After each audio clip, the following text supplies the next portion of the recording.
Hi, I'm Alex Moyes, and this is my first ever buy-to-let property. Hi, Kevin McDonald here, and welcome to the Progressive Property Podcast. On this week's episode of the podcast, I'm actually out on site at a project with Alex Moyes. And what I'm going to do in today's podcast is talk you through the deal, the numbers, what the profits are going to be on the project, and this is Alex's first ever property investment deal. So if you're listening into the podcast, you're looking to get started in property, you're looking at getting your first deal under your belt, then this is a really good episode to have a listen to so you can see how Alex has gone about the project. Hi Alex, thank you for joining us on the podcast. It's a pleasure to be here. Thanks for having me, Kevin. Obviously this is your first investment property. When did you first start getting interested in investing in property, and why? I guess I've always been interested in property, but what made me feel like you could do it professionally was about Christmas time. I was searching Amazon for books, because I'm a big reader, and I found Rob Moore's Money book. Right. And I read that as the first one I decided to read. And that's how I got into the progressive community, discovered the Facebook group, found more of his books and Mark's books. And I read, during the winter, I read probably 10 property books, because I suddenly found that this was doable and there was a way that I could do it. You know, I had a bit of money, but like that'd buy me a house, and then what?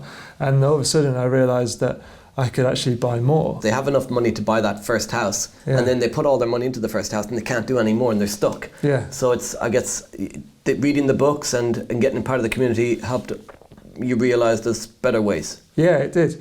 And from that I went on a discovery day at Progressive. And I had a really good day. I even learnt stuff there that saved me money. And then I booked the masterclass course.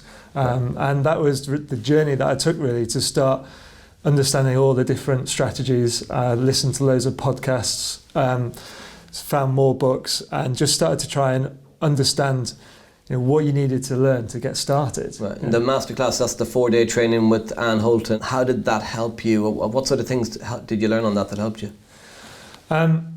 It's really good starting from the beginning, really, figuring out your area and the goldmine area, what types of houses to look for, and then how to go and do the viewings, how to view. Most people sort of walk in a house and they look at like the furniture and stuff. It's how to actually figure out what's going to cost you money, how you're going to refurb it, and what you're going to do with it. It's to look at something like this and think, that's an opportunity, not a problem. And things like moving that bathroom. Anne Holton did a great video about moving bathrooms that I watched, and I was like, oh yeah, great, now I can do that. Yeah. Suddenly it opens up a whole another way of trying to add value to places. Before Christmas last year, what was your life like? What were you doing? What's the job? You married, kids? What were you up to? Yeah, so I've got a wife and I've got 2 kids, and I have a corporate career in cybersecurity sales. And I really enjoy my career, but it's... Cybersecurity? Yeah. So is that all confidential? Yeah, I can't tell you. Okay. Yeah. I enjoy it, but I don't want to be employed forever. And I need to provide for myself when I get to pension age, because at my age now, I just don't expect to have a pension. But pension age for you is like, what, 50 years away? Yeah. So I'm like 31 now. So the earliest you're going to get state pension by the time I get there is going to be like 70 something. So I just believe in sorting myself out and not relying on the government. I got into property because I want to have a solid, like, long-term foundation for me and the family. And my 2 kids, we want to send them to a local private school, and that needs to be paid for. So that's a real instigator to get me to do it now. That's like, why do it now? Why not in like 5 years' time? Like, that was the thing. Like, I've got to do it for that. And then when you learn all the different strategies and what's available, then you just think that you don't have to buy a house a year for 20 years and then maybe you can do something in 20 years' time. Like, there's ways to speed up the process. And that's what I found really interesting, all the different strategies you can use. A lot of people that I meet in their 20s and their 30s, they do have that plan of maybe trying to buy 1 or 2 properties for their retirement, or buy a few over their lifetime to then be able to retire on.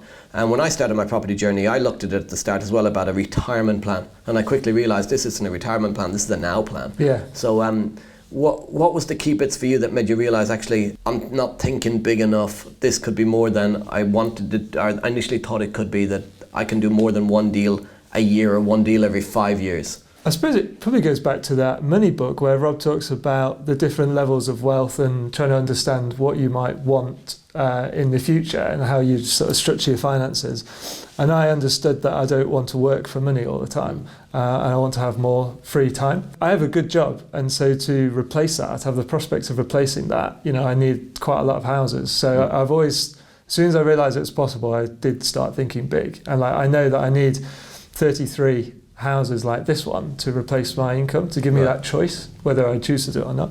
And so that meant right from the very beginning, I have to figure out a way of doing this, because there's no way that I'm going to buy 30 houses on my own. Now that's just for the cash flow. That's not even thinking about the capital growth and the equity. Yeah. Because that's the long-term plan. A lot of people, when they buy property, I see them, they focus on trying to buy a property thinking about it'll always go up in value. But one of the key parts about property investing is the cash flow. It's got to pay you today.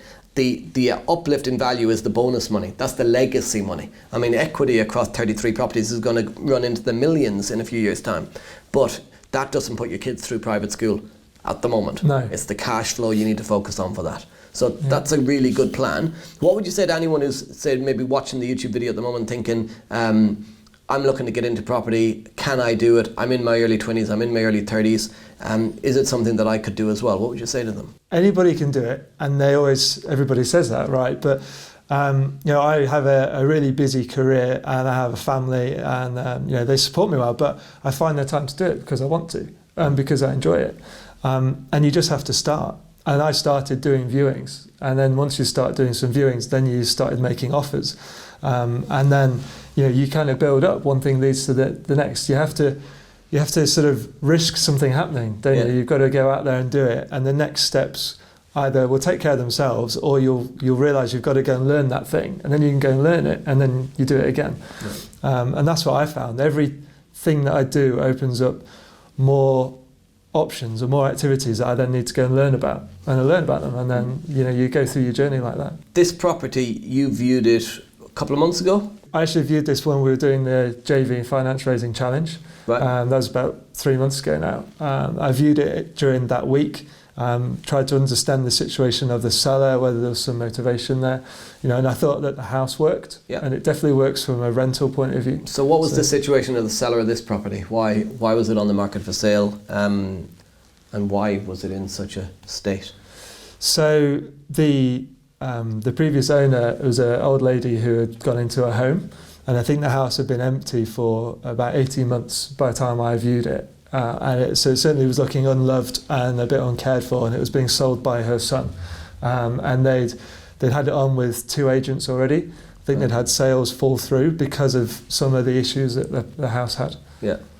So I kind of identified that they were motivated because it was costing them money, and that it worked for me in terms of what I could do with it and in the area that it was in. Right. So, and it looks like it's going to be a really good project, a really good starting project. Obviously, this was 3 months ago when you initially viewed it. It's your first property deal. Yeah. What's your plan for the second property deal, the third property deal? You mentioned a few minutes ago about how your plan was to build up for retirement. Yeah. How quickly are you moving now? So, about a month after we agreed the price of this one, I agreed a sale price on the second property. And because I had that extra confidence, that happened a lot quicker, did more viewings, I understood where I wanted to view and kind of the house that I wanted. I had a better idea of prices and things. So I made an offer. I think they were quite motivated sellers, and so I got a great price on that. And now that's in the legal process as well. So that's your number second 2. deal? Yep. Okay. And my plan is it's kind of finance dependent. So I'm really trying to focus on raising finance right now so that I can grow that portfolio. I have an objective to get to that 33 in 2 years' time, if possible, to give me choices. I don't believe that I'll all be buy-to-lets. I think we'll start with buy-to-lets and then maybe progress on to some HMOs, so that I actually need less properties to get there. The Joint Venture Finance Raising Challenge, you were one of 5 people that got to pitch a deal to an angel investor, myself and an angel investor, and obviously I funded this deal for you as part of that challenge. Did that challenge help you change your mindset about raising money, or what was your thoughts on raising money before the challenge compared to where you're at now with your beliefs around money and how other people may invest in your business? Because you're starting out, you've not done any property. Some of the challenges I see from people quite a lot is the mindset of, why would somebody give me money? Why would somebody lend me money? I don't have years of experience in property. It's okay for Kevin, but I'm at the beginning of my journey. We're in Newark. It's not exactly like central London. Yeah. Would somebody want to put their money into a town like Newark? So what's your beliefs now from reading the money book back in December through to the JV Finance Raising Challenge? Have you had a mindset shift around money? I think the biggest thing that I've had a mindset shift around is the fact that the world can be your bank, or that social media can be your bank. I get money. I did get money and how it works because of my sales career, but it was, having faith that other people will lend me money if I present myself in the right way. And the challenge made me understand what my strengths were, what I could bring to someone, and it made me understand how my contacts, my local knowledge, the team that I have around me is of value to people. And it also opened my mind up to how, where you find them and how you put yourself out there and how you attract finance without going around, saying I've got a deal and I want some money. I find that it's a lot, that suits my character better. I'm always kind of keen not to be perceived like a car salesman. Sorry for the car salesman out there. So the sort of be credible, build relationships, be authentic. That's kind of really important to me. And I find that investors like that because they want to get to know you. And once they get to know and trust you, then it becomes a much easier question to say, how much money have you got to invest? What would you like to do? From my point, the reason there was 800 people took part in the Joint Venture Finance Raising Challenge, and the reason I chose to invest in this project, I didn't necessarily just invest in the project. I invested in you because what you didn't try and do was go on and hype it all up. I've got this multi-million pound deal for my first ever project, or I'm going to make millions of pounds on this deal, or even tens and tens of thousands of pounds. You were just very honest about the return on the deal. It was just a normal property on a normal tourist house in a normal street in a normal town for a normal return. It was not hyped up. It was just, this is what I've got. And these are the things that are the bread and butter of property investing. These are the things that I buy all the time. We control these properties through lease options. We purchase them with JV Finance. And these are the bread and butter of a property investing starting home.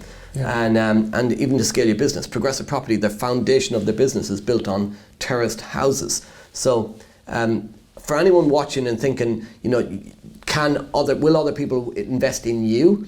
It is about you being you. I invested in Alex because he was just Alex, and he was not trying to be something he wasn't, and he presented a property that was just a normal house. So show yourself as you, show your area as something that you know, and just be honest and credible about what you've got. Don't try and overhype something, because that'll catch up with you later and people will find out that it's not what it is. So coming in here today, having a look at this house, it's pretty much exactly what I thought it was going to be.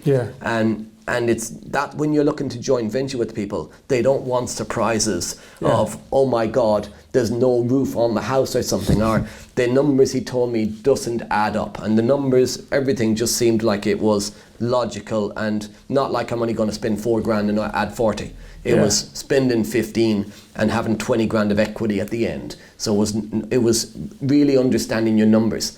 I didn't invest because he's done 25, 30 deals already. I invested because he knows his area, understands his numbers, and because he came across as honest, trustworthy, and had a property that he didn't try and overhype.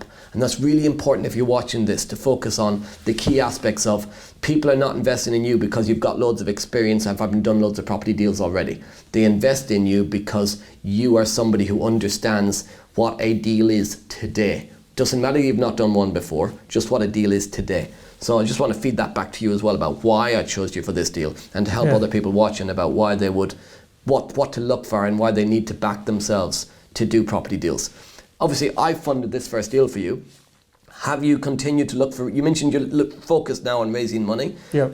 How are you finding it attracting joint venture partners? people with money, are they interested in working with Alex when he's at the start of his journey? How's that going for you? Yeah, so I'm trying to put myself out there more on social media and explain what I'm doing and talk about this house and what I'm learning. And I found that that's attracted a few people who have contacted me and asked, what am I up to? Kind of what do I offer? What am I looking for? And so we've had a few conversations with investors to get to know each other and understand what they're after and just tell them what we talked about, really. I tell them about the town and my team and that I know the area and what I'm trying to do and my goals and their goals. And they're definitely interested because they have money and they don't want to come up to a town in the Midlands and find houses. So, it works really well. So what I always say is wealthy people, they value their time. And what we tend to do is we pedestalize the money, but actually they pedestalize time. And they value their time. And there's a really good saying that I learned once which I've always remembered was, and I'm going to get it wrong now for this, but wealthy people, they spend their money trying to save time, while poor people spend their time trying to save money. Yeah. And what we are doing when we're looking to raise joint venture partnerships, raise money for funding deals like this, is wealthy people will invest their money with you to save them time, where you and them both benefit from the project. Alex is going to benefit from this project. I'm going to benefit from this project. His new JV partners will benefit as well. What would you say to anyone who's looking in thinking, do I really need my own money to do property? Could I start in property without any of my own money? You have to figure out what you have got. And everybody's got something. If it's the energy and the enthusiasm or the local knowledge or the team, you can find the other things that complement what you have got. So absolutely, taking action and telling other people what you're doing is probably the main thing that you've got to do. Because what people don't realise is a person with money would come in here and not see the opportunity to turn a 2-bed terraced house into a 3-bed. Yeah. They wouldn't want to rip all the wallpaper off the walls. By the way, have you done that yourself? No. Who did that for you? My parents have been stripping out the house this week. You got your parents to rip the wallpaper off the walls? I have, yeah. Right. I'm very lucky. They've put a lot of hours in for free for this. Child labour is what his parents did to him for years. He's getting them back. He's getting them back right now. So, but that's smart. Yeah. No labour done either on this project. But a wealthy person doesn't want to come in here and rip wallpaper off the walls, plaster, paint, decorate, etc. They are looking for a hands-free investment, and there's people all over the country that are looking for hands-free investments. So the opportunity is there, but you've got to back yourself and believe you can do it. You can do stuff just like Alex is doing, but you've got to actually go out there and look for them, do the viewings, put the offers in, and let people know that you're looking to do these types of deals, and it will start to happen for you. Nice project, needs some work, got at a good price. Let's look at the numbers, because what I see a lot from people who are especially starting out on property, they hear this thing about below market value. Yeah. And they see a property on the market for 150 grand, 120 grand, whatever it may be, and they're trying to buy at 25% below the asking price. What you're actually meant to look at is not 25% below the asking price, because if you've got a house like this, maybe it's already priced at the right price. What's important is not the asking price. What's important is the end value. What can it be worth after you've done the work? So let's look at the detail of the numbers on this one, Alex. What was it originally on the market for? So it was on for 110. Right. And then when you viewed it, had it dropped in price? Was it still on at 110? Yeah, because one sale had fallen through because of the damp. They relisted it at 105. Right. And that's when I viewed it. Okay, so you viewed at 105. Obviously, this was part of the JV Finance Challenge. What I did after you won the challenge, we had a phone call the next day and you told me that you hadn't actually secured the purchase yet. Yeah. Right, so that was an interesting bit of news to me. So we had a look at the numbers and we agreed what offer to put in. So we did what I do a lot on deals is I do an even, odd. So it's a way of making sure that the agent and the owner knows that the third offer is your final offer. And sometimes I see people make a massive mistake where they work out what they want to pay for a property and they put that offer in first. But because it's your first offer, the mindset of the agent and the owner is that's your starting bid. It's not your finishing bid, it's your starting bid. So we work out our final bid and then we work backwards. So we sat and we were on the phone, we worked out the 3 offers we were going to make on this. Yeah. What was, you went in at around 101 initially and then 102 or something. What was your final bid? I think we opened at like 99, then we did 101, and then we went 103,767. 103,767. And when I told you on the phone to bid 103,767, what did you say to me? I was like, why that number? Why? And every time I've done this, the agents always say why. And what I said to Alex on the phone was, as soon as they say to you why, you say, because I've done my numbers and that is to the pound as high as I can go. Then they know that's the final bid. That's it, it's done. What did they say at the 103,767? Did they get you the deal at that price, or did you have to go higher? No, they agreed to it at that price. They agreed to it at that price. And this works pretty much 9 times out of 10. You'll get the deal if you follow the even, odd offer process. So we secured the deal at 103,767. Yep. Purchase price. Your cost of refurb, how much are we spending on it? So we're spending 15,000 on the refurb. Okay, so 15k on the refurb is quite a good budget, to be honest. Yeah. We can get an awful lot done in a terraced house for 15 grand. Now, when you look around the property, it looks in quite a state. But reality is most of it's just cosmetic. You've got to do the cosmetic work downstairs. So you've got some skimming of the walls, painting of the walls, some new carpets. The kitchen, we're going to extend out the back, but the previous owners have already broke through the back wall, so it's just extending out into the extra bit of that little garage space at the back. So the expensive work is done, it's just the cheaper section of the extension. Paint, decorate, cosmetic stuff upstairs, move the bathroom. But moving the bathroom, the only real expense there, you've got a few £100 for a partition wall, and you've got to put a lintel in to break into the structural wall to add that cupboard into the bathroom. That's probably the most expensive bit upstairs, but a lintel cost, have you looked at the cost of that? I think it's about 150 quid for a lintel. 150 quid, and it's one of the most expensive bits on the project. Obviously the labour to do it, but you're talking a few £100 to get that done as well. So there's not a huge amount of cost. So 15k budget is pretty good budget to work to. So you've got your 103,767 to buy it, your 15k budget, you had your purchase cost. Did you have to no stamp duty?